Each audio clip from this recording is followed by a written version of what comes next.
ইয়ার্কি নয়, সত্যি তখন বাজে ভোর 6টা আর আমার তখন মাত্র মেহেন্দি করা শেষ হয়েছে।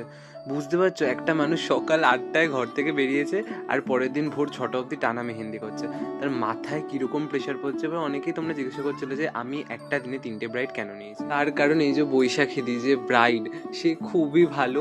আর আমার 2টো ব্রাইড নেওয়ার পরে আমি যখন বলি যে আমি আর বুকিং নেবো না, তখন দিদি আমাকে বলে প্লিজ তুমি আমার বুকিংটা নাও, কারণ আমি দিদির হাতে আগেবার মেহেন্দি করেছিলাম। দিদি এতটাই স্যাটিসফাইড হয়েছিল যে যত রাতই হোক পারলে আমার বাড়িতে থেকে যাও, কিন্তু তুমি আমার হাতে মেহেন্দি করবে।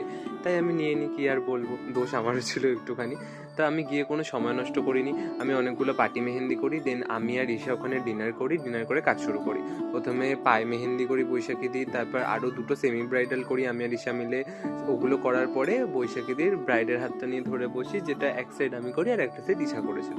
তো দুজন মিলে অনেক কষ্টে অনেক সময় নিয়ে করেছি আমরা কাজটা। তোমরা দেখো আর দেখে জানাবে তোমাদের কেমন লাগলো।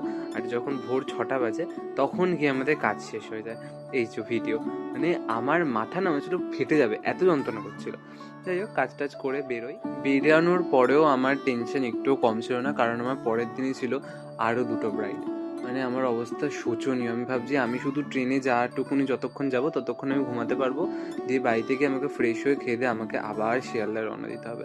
আমি নেক্সট আর বাড়ি যাওয়ার কোনো ভিডিও নিইনি, এইটুকুনি শেষ। চলো টাটা, নেক্সট দিনের ভিডিও আবার কালকে।